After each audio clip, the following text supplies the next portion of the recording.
In today's video, we explore 21 school counselor interview questions you will be asked during your interview. Each answer can be customized to highlight your unique qualifications and experiences. Before your interview, it's important to research the company and review the job description so you can incorporate key skills relevant to the job role in your answers. Let's explore some general school counselor interview questions. Question number 1. What motivated you to become a school counselor, and how has that motivation evolved over time? Hiring managers ask this to understand your deeper connection to the role and whether your interest in school counseling is rooted in a genuine passion. They're looking for insight into your values, personal journey, and ability to stay motivated over time. They want someone who can sustain their energy and empathy throughout the challenges of the school year. A good answer shows reflection and emotional investment in student success. What originally motivated me to become a school counselor was the strong influence of a mentor I had in high school. She helped me navigate some tough emotional moments and made me feel seen in a way that stuck with me. That experience planted the seed. Over time, my motivation has deepened. Working in diverse school settings has opened my eyes to how many students feel isolated, unheard, or uncertain, and how powerful it is to offer consistent, judgment-free support. Today, I'm driven not just by the emotional support piece, but also by the academic and career development side. It's fulfilling to help students explore their potential and take steps toward their goals. I see school counseling as a blend of guidance, advocacy, and early intervention, and that evolving understanding keeps me engaged and growing in this work. Question number 2. How do you define your role within a school's multidisciplinary team? This question helps hiring managers gauge whether you understand how collaboration works in a school setting. They want to know if you can clearly define your responsibilities while respecting the roles of teachers, administrators, psychologists, and social workers. Your answer should show you value teamwork, communication, and shared responsibility. A strong response reassures them that you're someone who strengthens the team, not works in isolation. I see my role as a school counselor as a bridge, connecting students with the support they need while helping teachers and staff understand the full picture of a student's life. Within a multidisciplinary team, I focus on the social, emotional, academic, and career development aspects of each student. I work closely with teachers to identify early signs of struggle, with administrators to shape school-wide initiatives, and with families to build consistent support systems. I respect that everyone brings something different to the table, and I aim to complement, not duplicate, those efforts. When we collaborate effectively, students benefit from a more coordinated, student-centered approach. Whether it's contributing to IEP meetings, joining RTI discussions, or supporting school safety planning, I bring a counseling lens that focuses on empathy, advocacy, and long-term student growth. Question number 3. What strategies do you use to stay current with counseling best practices and educational policies? Hiring managers ask this to ensure you are proactive about your own professional development. With educational laws and counseling methods changing regularly, staying informed is crucial. They want to hire someone who brings current, evidence-based practices to their work and models lifelong learning for students. It also helps them assess your commitment to growth and adaptability. I make it a priority to stay current through a mix of professional development, networking, and independent research. I attend state and national conferences when possible, and I'm a member of ASCA, which keeps me updated on best practices, legal changes, and practical resources. I also participate in local school counseling networks to share ideas and learn from others. On a day-to-day basis, I subscribe to several counseling and education newsletters, and I carve out time each month to review recent articles or trainings. I believe it's important not just to stay informed, but to bring that learning back to the school community, whether through staff development sessions, parent nights, or updated materials for students. In a field that touches on mental health, equity, and education policy, staying current is essential to supporting students responsibly and effectively. Question number 4. How do you balance the needs of students with those of parents, teachers, and administrators? This question helps hiring managers understand how well you can manage competing priorities while keeping students at the center. They're looking for someone who has emotional intelligence, communication skills, and good judgment. A great answer shows that you value collaboration but know when to advocate strongly for students. They want reassurance that you can navigate sensitive situations without creating conflict. Balancing everyone's needs starts with clear communication and mutual respect. I always lead with what's best for the student, but I also take time to listen and understand the perspectives of parents, teachers, and administrators. I found that transparency builds trust. Whether I'm discussing concerns with a teacher or setting expectations with a parent, I try to keep the tone solution focused and empathetic, even when conversations are tough. At times, I do have to advocate firmly for a student, especially if their voice isn't being heard or their needs are being overlooked, but I do so in a way that invites others to be part of the solution. My goal is to help the adults in a student's life work as a team, even when we don't all agree right away. That balance, being both collaborative and student-focused, is something I'm always refining. Question number 5. Describe your approach to developing and implementing a comprehensive school counseling program. Hiring managers want to assess whether you understand the structure and purpose of a full school counseling program, not just one-on-one support. They're looking for someone who can align their work with school goals, use data to inform planning, and reach all students systematically. A strong answer shows your understanding of proactive services, program evaluation, and goal setting. I follow the ASCA national model as the foundation for developing and delivering a comprehensive counseling program. I start by assessing school-wide needs through surveys, academic data, discipline reports, and stakeholder feedback. From there, I set measurable goals in the areas of academic achievement, social-emotional development, and college career readiness. I create a calendar of core curriculum lessons, small group interventions, and individual counseling sessions, making sure services are accessible to all students. I collaborate with staff to integrate counseling themes into the broader school culture, and I regularly evaluate what's working through data tracking and outcome reviews. To me, a strong program is proactive, not just reactive, and it supports the whole child. Whether I'm addressing attendance issues, reducing behavior referrals, or preparing students for life after graduation, I want my counseling program to have a clear impact and be woven into the fabric of the school. Question number 6. How do you assess the effectiveness of your counseling interventions? Hiring managers want to know if your counseling methods lead to measurable progress. They're looking for someone who evaluates whether their support strategies are helping students succeed emotionally, socially, and academically. It also shows how reflective and intentional you are in improving outcomes. A strong answer includes both qualitative and quantitative methods and a commitment to adjusting your approach when needed.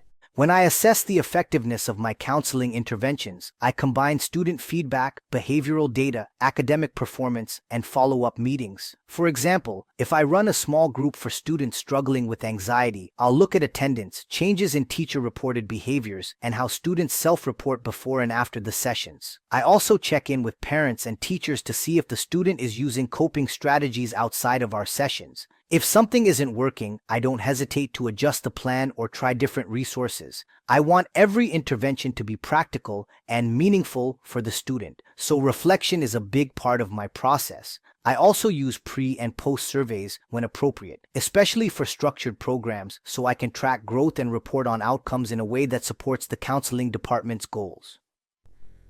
Question number 7. What experience do you have with college and career readiness planning? This question helps determine whether you can support students beyond high school. Hiring managers want to know if you're familiar with career assessments, college applications, financial aid, and goal setting. It also shows if you understand different post-secondary paths, not just four-year colleges. The answer should reflect how you prepare students for what's next, no matter their background or interests. I've supported college and career readiness in a variety of ways, from organizing free application for federal student aid nights to helping students explore trade schools, apprenticeships, and four-year universities. I regularly use tools like Naviance and career interest inventories to help students think about their strengths and options. I meet with students individually and in groups to talk through their goals, help them build a resume, and assist with applications and essays. I also collaborate with teachers and community partners to offer career panels and job shadowing opportunities. One thing I make sure to do is validate all post-high school paths, college, career, or military, and tailor my guidance to each student's needs and reality. My goal is to help students see a clear, achievable path forward and feel confident taking the next step. Question number 8. How do you support students with IEPs or 404 plans from a counseling perspective? This question checks your ability to advocate for students with unique learning or emotional needs. School counselors are expected to be part of the support team, even if they aren't case managers. Hiring managers want to know that you understand legal guidelines, collaborate with special education staff, and create inclusive, supportive environments. Your answer should reflect empathy, teamwork, and awareness of accommodations. Supporting students with individualized education programs, IEPs, and 504 plans starts with knowing their accommodations and understanding how those supports translate into the counseling space.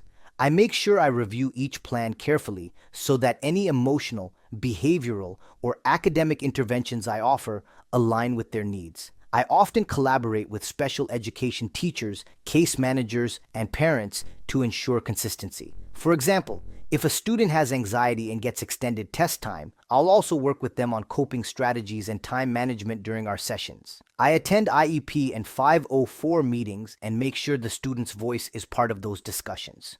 My role is to be an advocate and help them feel capable, supported, and seen, not just academically, but socially and emotionally too. Before we continue, I just want to take a moment to thank you for watching this video. You can download a copy of these interview questions and answers in PDF format by clicking on the link below and supporting my channel by making a minimum donation of $3. Your support allows me to keep creating valuable content to help you pass your interview and land your dream job. Thanks for your support and appreciation. Question number 9. What steps do you take when addressing mental health concerns in a school setting? School counselors are often the first point of contact for students struggling with mental health. Administrators need to know you can recognize warning signs, follow protocols, and connect students to appropriate resources. This question helps them assess your knowledge, discretion, and ability to act quickly but compassionately. A strong answer shows calm, clarity, and collaboration. When a student shows signs of a mental health concern, my first step is always to ensure their safety while keeping things calm and supportive. I assess the situation, listen without judgment, and use tools like risk assessments if needed. If it's something serious, like suicidal ideation or self-harm, I follow our district's crisis protocol and involve the appropriate school staff or emergency contacts. For less urgent concerns, I work with the student to identify stressors and develop coping strategies. I also stay in communication with parents, teachers, and sometimes external mental health providers with the student's consent when appropriate. I make sure students know they're not alone and that help is available both in and outside of school. My goal is to catch problems early, respond thoroughly, and help students feel supported, not stigmatized. Question number 10. How do you ensure confidentiality while still involving necessary stakeholders? Confidentiality is a core part of counseling, but school counselors also have to collaborate with staff and families. This question checks whether you can maintain trust with students while knowing when and how to share information responsibly. Hiring managers are looking for judgment, professionalism, and awareness of ethical and legal obligations. Confidentiality is critical to building trust with students, so I always start by explaining the limits up front, that I'll keep things private unless there's a safety concern or they give me permission to share. When it becomes necessary to involve others, I'm honest with the student and, if possible, work with them to decide how to communicate the concern. For example, if a student is struggling academically due to personal stress, I might ask if they'd feel comfortable with me checking in with a teacher or their parent. I document interactions appropriately and follow all FERPA and district guidelines. I also make sure that any conversations with staff are focused on supporting the student, not sharing private details. It's all about balancing discretion with collaboration and keeping the student's well-being at the center. Now, here are some common behavioral questions you will be asked during your school counselor interview.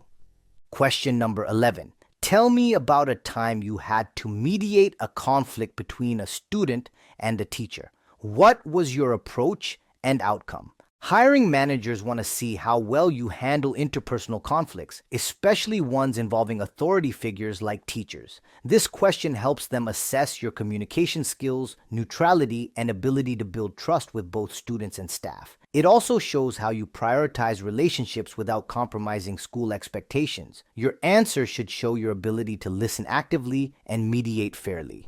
One time, a high school junior came to me very upset after a disagreement with his math teacher. He felt she was being unfair and dismissive when he asked for help. I met with the student first to hear his full perspective, then with the teacher privately to understand hers. It turned out she was overwhelmed with grading and didn't realize how her tone came off. I arranged a joint meeting where I facilitated a calm conversation between them. I helped the student express his concerns respectfully and guided the teacher in acknowledging the impact of her response. They agreed on a plan for clearer communication and more support moving forward. Over time, their relationship improved and the student's grades began to rise again. The teacher even mentioned that the mediation helped her rethink how she responds under stress. That moment reinforced for me how powerful a neutral, open space can be in helping both sides feel heard and valued.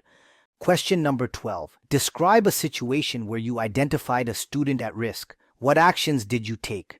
This question helps the interviewer understand how proactive you are in recognizing red flags and how you intervene. School counselors are on the front lines of student well-being, and early identification can make a significant difference. They're looking for your ability to assess risk, take action quickly, and follow up appropriately. Your answer should reflect empathy, attentiveness, and professional judgment. I once noticed a student who had been outgoing suddenly become withdrawn. He stopped turning in assignments, avoided eye contact, and began spending lunch alone. I checked in with a few teachers, and they had noticed similar changes. I reached out to the student in a casual way, just asking how things were going. He opened up about feeling overwhelmed at home due to his parents' recent separation. I offered him a safe space to talk regularly and connected him with a local mental health resource. I also coordinated with his teachers to provide extra academic flexibility while he stabilized emotionally. Over the next few months, he began participating in class again and even joined the school's peer mentoring program. His teachers later told me they saw a noticeable shift in his engagement and attitude. Identifying that early sign and stepping in made a huge impact, and it reminded me how much just being observant and present can matter. Question number 13. Share an experience where you had to handle a crisis situation. How did you manage it? This question tests your ability to stay calm under pressure and follow crisis protocols effectively. School counselors must often respond quickly to emotional or safety-related incidents. Interviewers want to know if you can act with urgency while still providing support and structure. Your answer should show you can maintain professionalism and composure while ensuring student safety. During my third year, a student texted a friend that they were thinking about harming themselves. The friend came straight to my office. I immediately located the student and brought them to a private, secure space. I kept a calm tone, reassured them they were safe, and let them talk while I assessed the seriousness of the risk. After confirming that the situation needed immediate attention, I followed district protocol by contacting our on-site mental health professional and the student's parents. We arranged a safety plan and a referral for outside counseling. I also stayed in close contact with the student over the following weeks to ensure they felt supported. What stood out most was how many students later said they felt safer knowing someone would act if there was a crisis. That experience reminded me how essential it is to be ready, not just emotionally, but also in knowing the exact steps to take when minutes matter. Question number 14. Provide an example of how you've helped a student overcome significant personal or academic challenges. Hiring managers want to know how you support students dealing with major obstacles, whether personal or academic. This shows your ability to build trust, develop action plans, and provide consistent follow-through. They're also interested in how you work with teachers, parents, and external resources to provide a support network. A strong answer shows commitment to the student's growth and well-being. A sophomore was struggling academically after returning from a medical leave. She was failing multiple classes and told me she felt too far behind to catch up. On top of that, she had social anxiety and didn't want to ask for help. I started by meeting with her weekly to build rapport and help her break big tasks into smaller goals. I also coordinated with her teachers to create a modified plan with extended deadlines and tutoring options. We talked through how to approach teachers when she needed clarification and even practiced what to say. Over time, she gained more confidence and started turning in work consistently. She ended the semester with passing grades in every subject. The moment that stood out most was when she told me, "I didn't think I could come back from this, but you made it feel possible." That's the part of the job I love, helping a student believe in themselves again. Question number 15. Can you describe a time when your counseling led to measurable improvement in a student's performance or behavior? This question is about outcomes. Employers want to know that your counseling leads to real visible changes in students' lives. They're looking for data, results, or behavioral shifts that can be directly tied to your intervention. This helps them assess both your approach and your effectiveness as a counselor. There was a student frequently sent to the office for defiance and skipping class. When I first met with him, he was defensive and said no one cared what he did. I learned that he felt invisible at school and was dealing with neglect at home. I worked with him one-on-one to develop self-regulation strategies and set weekly behavior goals. I also connected him with a mentor through our after-school program and gave teachers a heads up on how to better engage with him. Over the next 2 months, office referrals dropped from twice a week to 0. His attendance improved, and his teachers noticed he started raising his hand in class. At the end of the semester, his grades jumped from D's and F's to mostly C's and 1B. Seeing his shift in both behavior and attitude confirmed how powerful it is when a student knows someone's in their corner consistently. That experience reinforced why relationship building is at the core of what we do. Question number 16. Tell me about a situation where you had to advocate for a student's needs despite resistance. Hiring managers want to know if you can stand up for students even when it's uncomfortable or unpopular. School counselors often act as a bridge between students, staff, and systems that may not always align. This question assesses your advocacy skills, persistence, and ability to remain student-centered in challenging situations.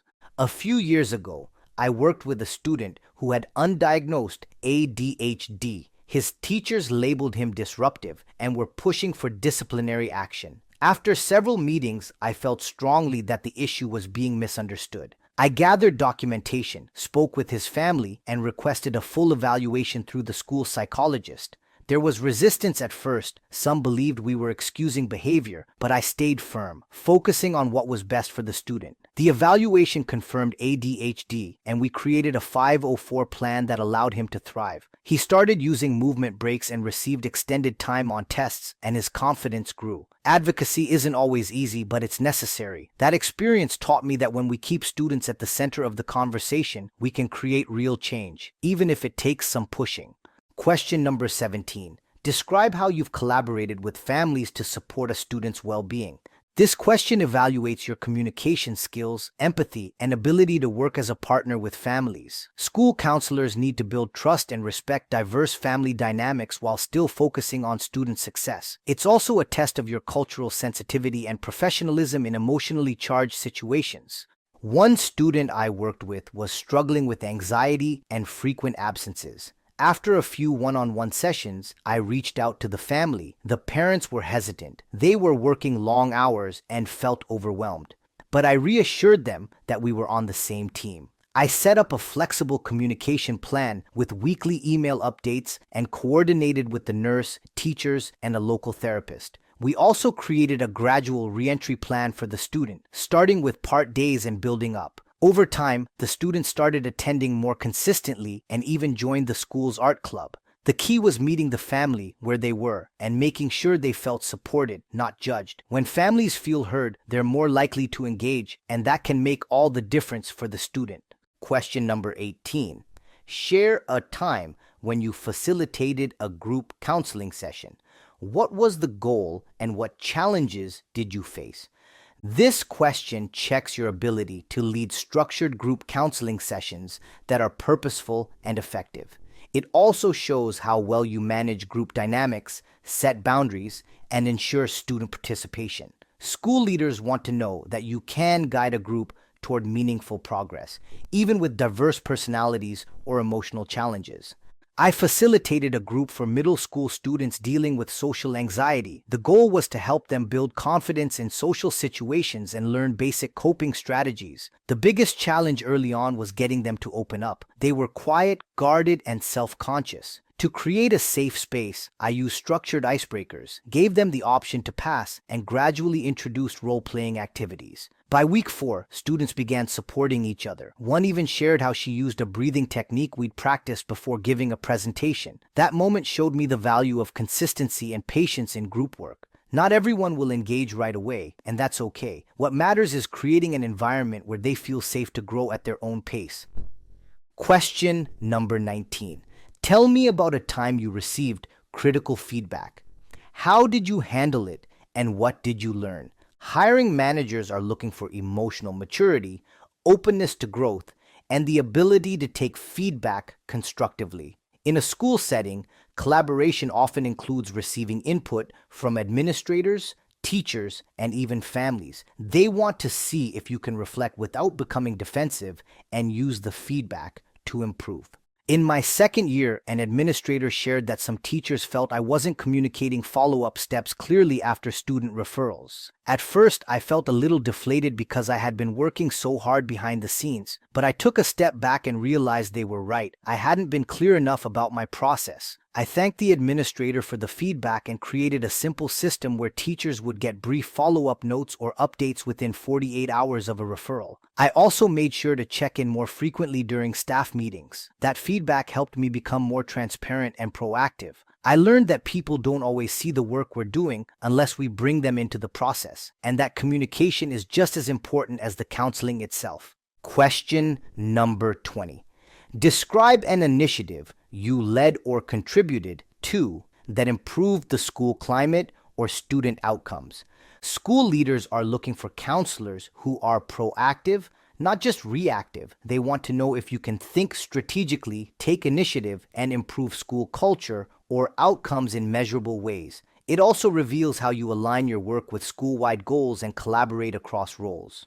At my last school, I helped launch a peer mentorship program between 8th and 6th graders to ease the middle school transition. We trained a group of 8th graders on leadership, empathy, and how to support younger students in navigating school life. We paired each mentor with a mentee and held bi-weekly check-ins, including fun games, discussions, and academic support. Over time, we saw fewer behavior referrals and an increase in student-reported school connectedness on our climate survey. One of the most rewarding outcomes was seeing shy 6th graders blossom under the encouragement of their mentors. I believe school climate improves when students feel seen and supported, not just by adults, but by each other. That initiative proved how much peer influence can be used in a positive way when guided with intention. And finally, here's the last question. Question number 21. Do you have any questions for me or for us regarding this job role? Hiring managers ask this question to see if you've truly thought about the role, the school culture, and how you'd fit in. They want to know you're not just focused on getting any job, but this specific one. Thoughtful questions show curiosity, professionalism, and that you're already thinking like a team member. It also gives you a chance to clarify expectations or challenges, which shows maturity and awareness. For school counselors, this is a key moment to reflect your collaborative mindset and student-first approach. Yes, I do have a few questions. Thank you for asking. First, how does the counseling team here typically collaborate with teachers when identifying students in need of support? I've found that early communication makes a huge difference, especially with academic or behavioral concerns. I'd also like to know what kind of support or training is available for counselors when it comes to crisis intervention or trauma-informed care. Another question I have is how your school measures the effectiveness of the counseling program. Are there specific metrics or outcomes you track over the year? And lastly, what do you think makes this school a unique place to work and support students emotionally and academically? I'm really interested in how I can contribute to both the student experience and the school community as a whole. If you want to learn more on how to land jobs and reach your career goals, don't forget to hit that subscribe and bell notification button to get new videos every single week. Also, don't forget to hit that like button because that motivates me to keep doing what I do. Stay safe, Keep smiling and good luck.